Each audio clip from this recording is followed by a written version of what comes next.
Right, Assalamualaikum and good morning everyone. Okay, so today we are going to learn the next subtopic, okay, in chapter 4, polymer, which is natural rubber. Okay. Alright, so what will you learn? Okay, today is you should be able, okay, at the end of this lesson you should be able to explain on natural rubber in terms of naming. Okay, in terms of naming, and then you should be able to explain the structural formula and the properties of natural rubber. Okay, and then you will learn about experiment on latex coagulation. Okay, and then you will explain the mechanism of coagulation of latex as well lah. And then you will learn, okay, to explain the vulcanization process using sulfur through an activity. Okay, yang ini mungkin kita tak dapat buat lah selalunya sebab tak cukup bahan dekat lab. Tapi tak apa, nanti kita boleh tengok video ataupun kita bincang, kita discuss soalan-soalan lah yang berkaitan. And then you will learn about the elasticity of vulcanized rubber and unvulcanized rubber through experiment. Okay, so first of all, let's look at the rubber and the history lah. Okay, so rubber trees, or scientific name Hevea brasiliensis, were brought to Malaysia in 1878. Okay, and have continued to be developed as an important commodity. Dia sebagai satu komoditi lah untuk Malaysia sampailah sekarang. Okay, and then among Malaysia's major export are rubber glove and catheters lah. Okay, so semua dah rasanya pernah nampak kot pokok getah, rubber tree. Okay, so siapa yang belum pernah nampak, sebenarnya dalam textbook you ada gambar satu pokok lah, yang teacher ambil gambar kat sini. Kita dah crop sikit lah gambar pokok tu sebab tak muat. Okay, so actually bila kita ada rubber tree, so biasa rubber taper dia akan toreh getah kan. So dia akan dapat yang kita panggil susu getah ataupun itu ialah latex. So latex is a white fluid obtained from rubber tree when the tree bark is tapped. Okay, so yang kita panggil susu getah yang warna putih tu, itulah latex lah. Okay, so natural rubber tu apa? Natural rubber tu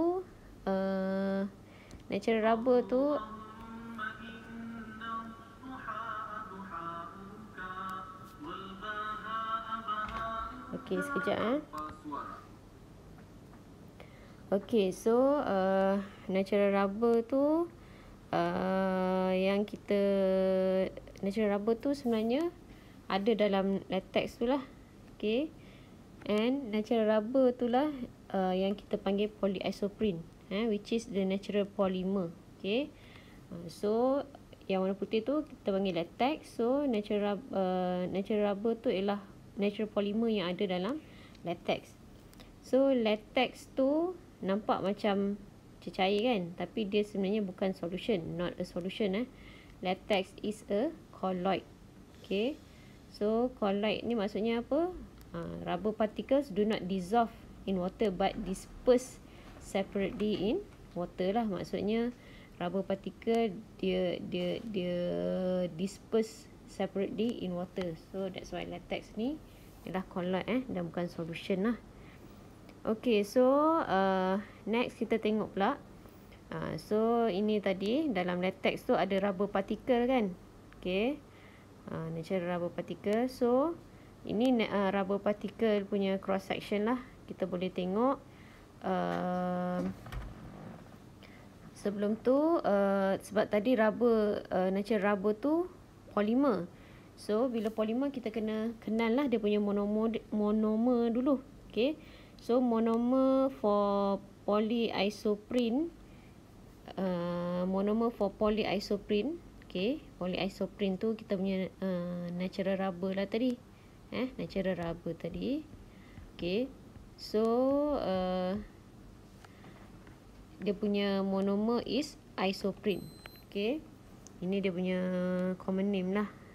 Okay, tapi IUPAC name dia 2-methyl but 1,3-diene. Okay. So mana dapat 2-methyl but 1,3-diene tu kita boleh tengok kat sini lah. So kat sini the longest carbon chain ada 4. Tu yang dapat nama but and then dia ialah unsaturated hydrocarbon. So itu yang dapat butin kan. Okey. Tapi kita kena tentukan dia punya, bukan tentukanlah dekat nama tu.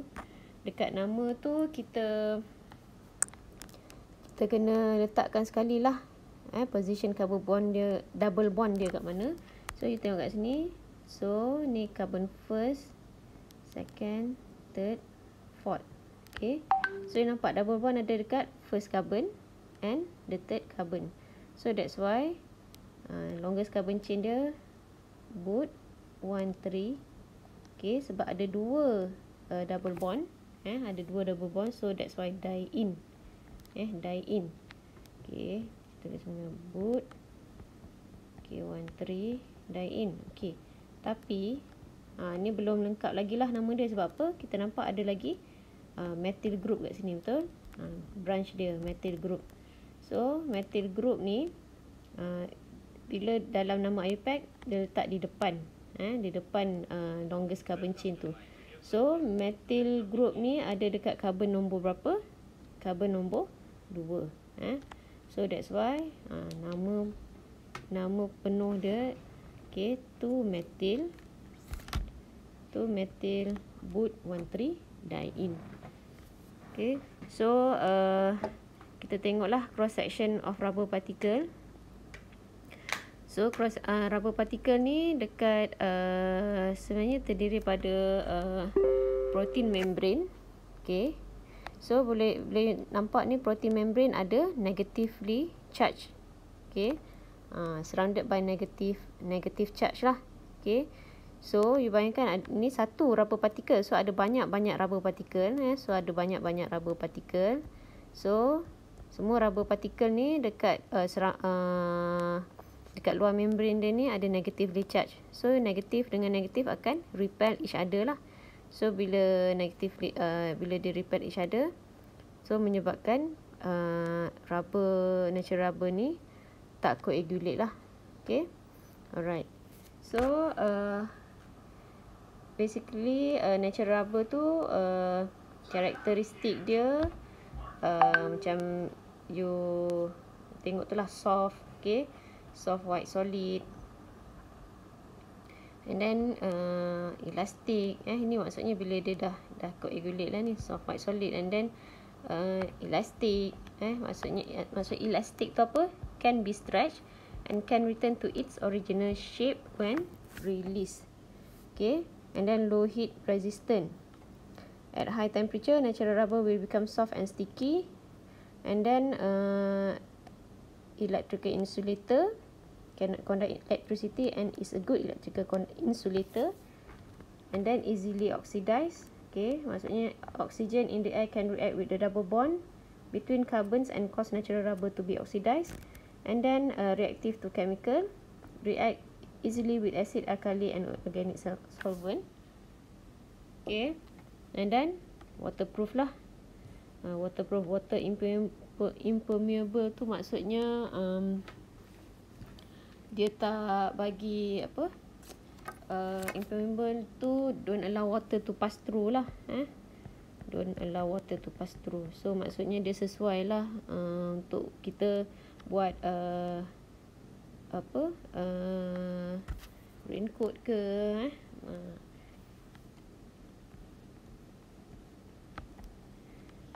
to pass through. Okey. Ni antara kegunaan, antara kegunaan natural rubber lah. So banyak produk yang kita boleh produce using natural rubber lah, disebabkan karakteristik natural rubber tu tadi. Okay, so of course lah, bila nak proses jadi produk ni mesti ada tambah additif lah, supaya kita dapat karakteristik yang diperlukan. Okay, stop sekejap.